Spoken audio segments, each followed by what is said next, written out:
ውድድሩ ዙሩ ከሯል። ፉክክሩም እጅግ ተጠናክሮ ቀጥሏል። የዚህ ቤት ጉዳይ እጅግ አሳሳቢ እየሆነ መጥቷል።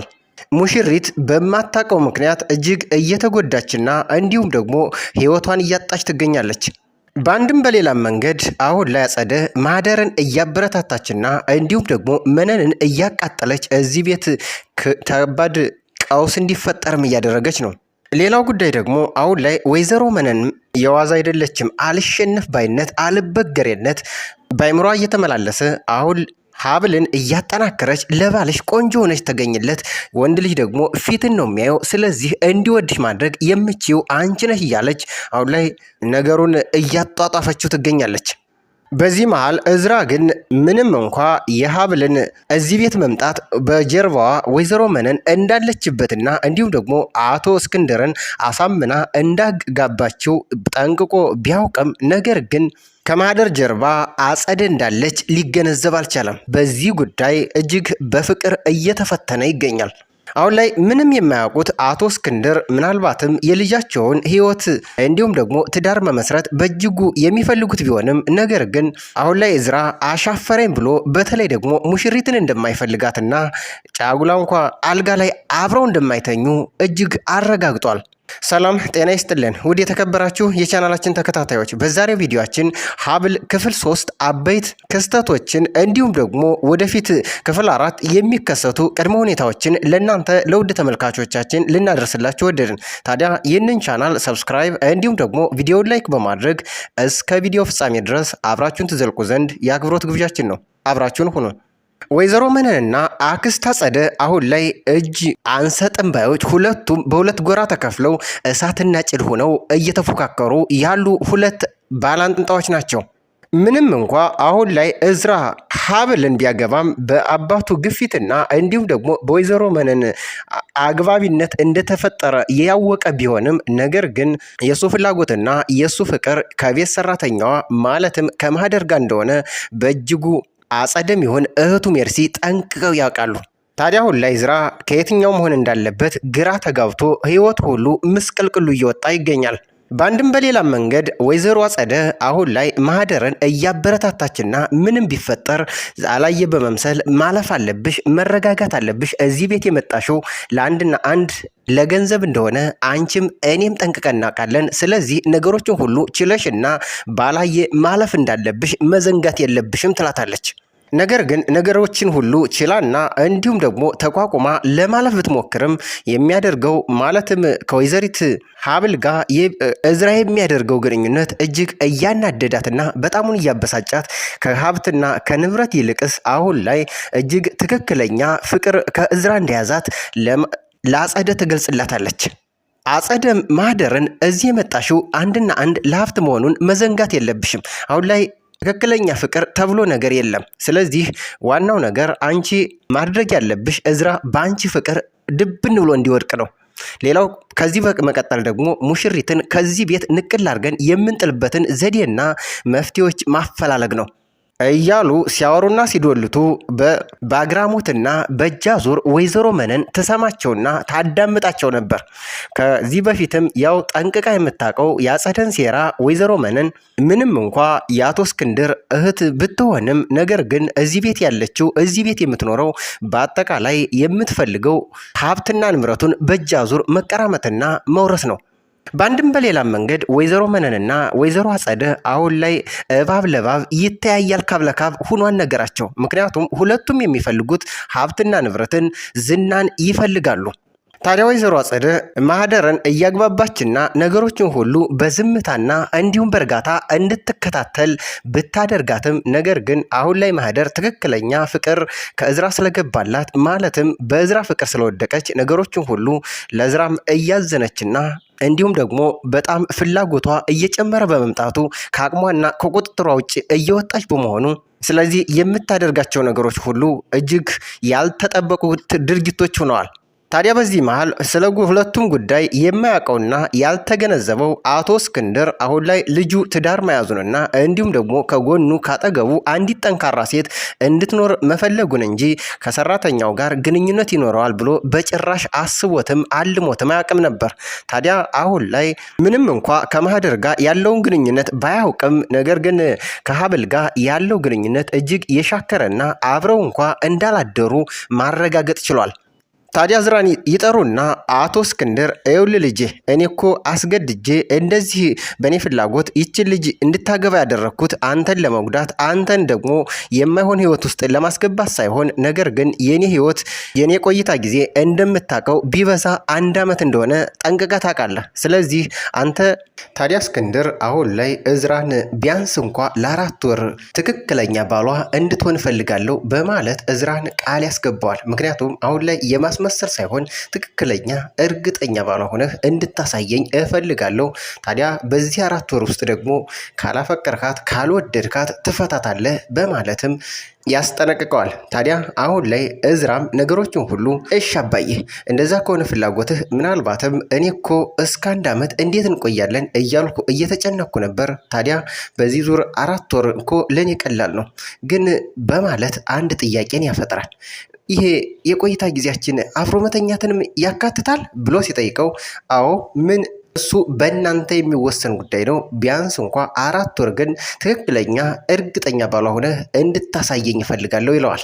ታዲያ ይህንን አደራ ተቀብሎ እዝራም የሀብል ትክክለኛ ባል ለመሆን እየሞከረ ይገኛል። ምንም እንኳ ይህ ጉዳይ በእጅጉ ለሀብል እውነት ባይመስላትም ነገር ግን ማስመሰሉን ቀጥሏል።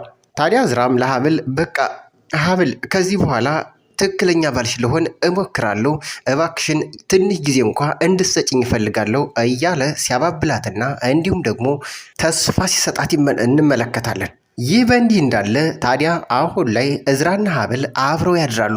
ታዲያ እሷም ስላላመነችው በቃ አሁን አንተ አልጋው ላይ ተኛ፣ እኔ ከታች ፍራሽ አንጥፌ እተኛለሁ ትለዋለች። አይሆንም እኔ ነኝ እንጂ ታች መተኛት ያለብኝ፣ አንቺማ እዚህ ነው አልጋ ላይ ነው መተኛት ያለብሽ በማለትም ከተስማሙ በኋላ እሱ ከታች አንጥፎ ከተኛም በኋላ ልክ በሩ ሲንኳኳ ተነስቶ ሀብል ጋር ፍራሽ ላይ ይተኛል። ታዲያ በዚሁ ዙር የተመለከተችው ማህደር ነበረች። እጅግ በጣም አለቀሰች፣ አዘነች፣ በጣምም ተከፋች። ምክንያቱም ይህንን ነገር አትጠብቅም ነበር። ከዚህ በፊት ቃል እንደገባላት እኔ የማስመሰል ለአባቴ ስል እንጂ ሀብልን እንደማልወዳት አንቺ ራስሽ ጠንቅቀሽ ታውቂያለሽ፣ አጠገቧ ለመተኛት አይደለም ዙሬ እንኳ አላያትም በማለት ቃል ገብቶላት ነበር። ታዲያ ይህንን የተመለከተችው ማህደርም ወደ ኩሽና ትሄድና እጅግ አዝና በጣም ተናዳ ስቅስቅ ብላ እያለቀሰች ባለችበት ሁኔታ ወዲያውኑ ተከትሎ ሄዶ እዝራም ያባብላትና የኔ ውድ ምን ሆነች ነው? ነገሮችን ሁሉ እያወቅሽ አባዬ የመጣ መስሎኝ እኮ ነው አብሬያት የተኛሁት በማለት ለማባበልና ሀሳብ ለማስቀየስ ይሞክራል።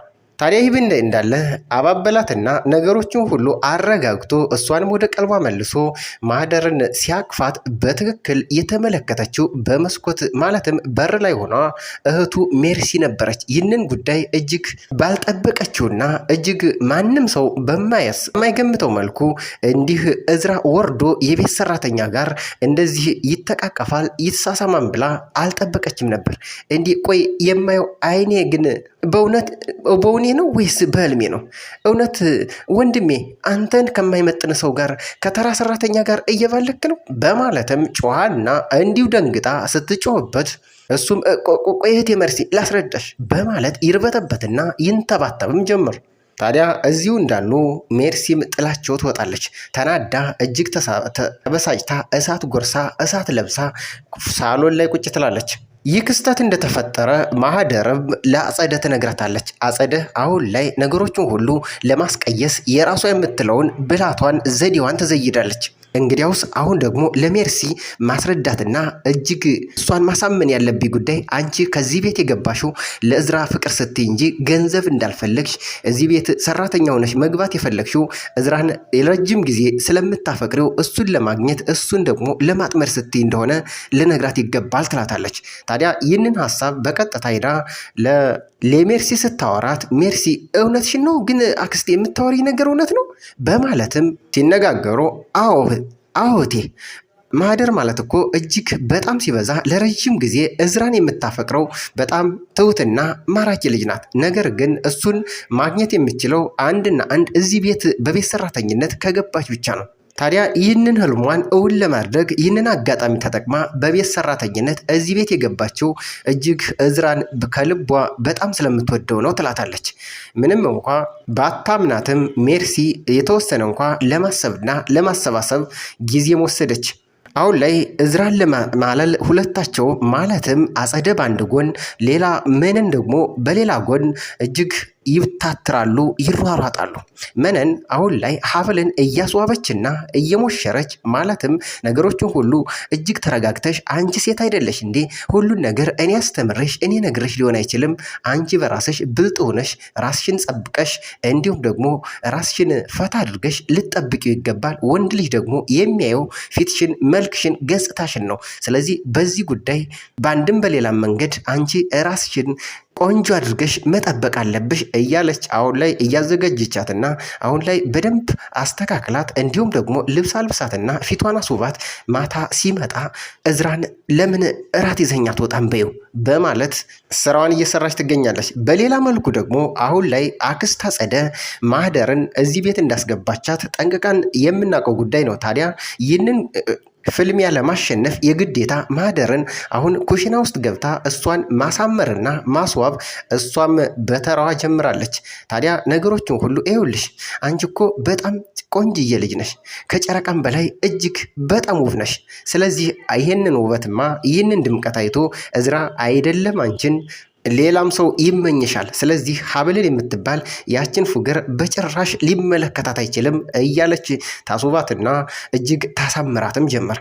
ታዲያ እዝራና ሜርሲ ሳሎን ላይ ቁጭ ብለው ባሉበት በሁለቱም ሳይድ በሁለቱም በኩል በአንድ በኩል ማህደርና አጸደ በሌላ በኩል ደግሞ ወይዘሮ መነንና ሀብል ሲመጡ ሁለታቸውም እጅግ ታዲያ ወይዘሮ መነን ማህደርን ስትመለከት ቆይ ምን አይነት አለባበስ ነው ደግሞ? እንዴት ነው ቤት ሰራተኛ ደግሞ እንደዚህ ለብሳ እንዴ? በማለት እጅግ ተናዳ ተበሳጭታ ስትጮህባት ሜርሲም ቀበላለችና ቆይ አንቺ ደግሞ እንዴት ነው የምታስቢው? የቤት ሰራተኛ አይዘንጥም አይለብስም ያለሽ ማን ነው? በማለት ሀሳቧን ልትነቅፋትና ልትከራከራትም ትሞክራለች። ታዲያ በዚህ እጅግ የተናደደችውና የተበሳጨችው ወይዘሮ መነን በያሁን ይህንን ልብስሽን ቀይሪያል፣ በቀጥታ ወደ ኩሽና ገቢ፣ አለዛ ግን እዚህ ቤት ውልቅ ብለሽ መውጣት አለብሽ ስትላት አሁን እሰጥ አገባ ተፈጠረ። አምባጓሮ እዚህ ነው የሚቀጥለው። ማለትም ወዲያውኑ አጸደ ተነሳችና ይህ በጭራሽ ሊሆን አይችልም፣ አንቺ እኮ የአባቴ ሚስት እንጂ የዚህ ቤት አዛዥ አይደለሽም። ስለዚህ ስለሷ ደግሞ አይመለከትሽም። ቆይ እንዴት ነው የምትናገረኝ? በማለትም ወይዘሮ መነን እጅግ ትጮህባታለች። አንቺ ልጮህብኝ ነው እንዴ? በማለት በጥፊ ትደረግማታለች። ታዲያ ወይዘሮ መነንም ወዲያውኑ በአጸፋው አጸደን በጥፊ ደርግማ አንገቷና ጉሮሯን ታንቃታለች። ይህንን ለማስቀረት ሁለቱን ለማገላገል ወዲያውኑ ተነስተው እዝራም ሜርሲም እንዲሁም ደግሞ አጸደን ለማለያየት ይሞክራሉ። ይህ በሚቀጥለው ምን ሊፈጥር ይችላል? በተለይ ደግሞ ይህንን ሴራ ይህንን ተንኮል አቶ እስክንድር ከሰሙ ካወቁ ምን ሊወስኑ ይችላሉ? እጅግ አሳሳቢ ጉዳይ ነው። ወይዘሪት ሙሽሪት ሀብልም ወዲያውኑ ተናዳና ተበሳጭታ በቃ እኔ ወደ ክላሴ መግባት አለብኝ ብላ ወዲያውኑ ትመለሳለች። እዝራም አሁን ላይ ትልቅ ፈተና ተጋርጦበታል። በተለይ ደግሞ አባቱ አደራ የሰጠው ሀብልንም ቢሆንም ነገር ግን ትክክለኛ ፍቅሩ ማለትም የሚወዳትና የሚያፈቅራት ማህደር ነች። ነገር ግን እሱ ያልተረዳውና ያላወቀው ጉዳይ አሁን ላይ አጸደ ምን ሴራና ምን ተንኮል እየሸረበች እንደሆነ ይህንን ሲረዳ ግን ምን ሊወስን እንደሚችል ሁላችንም በቀጣይ ክፍል የምንመለከተው የምንጠብቀው ጉዳይ ነው። ይህ እጅግ ማራኪ ተከታታይ የፍቅር ድራማ በቀጣይ ክፍል ምን ያስመለከተን ይሆን? ውድ የተከበራችሁ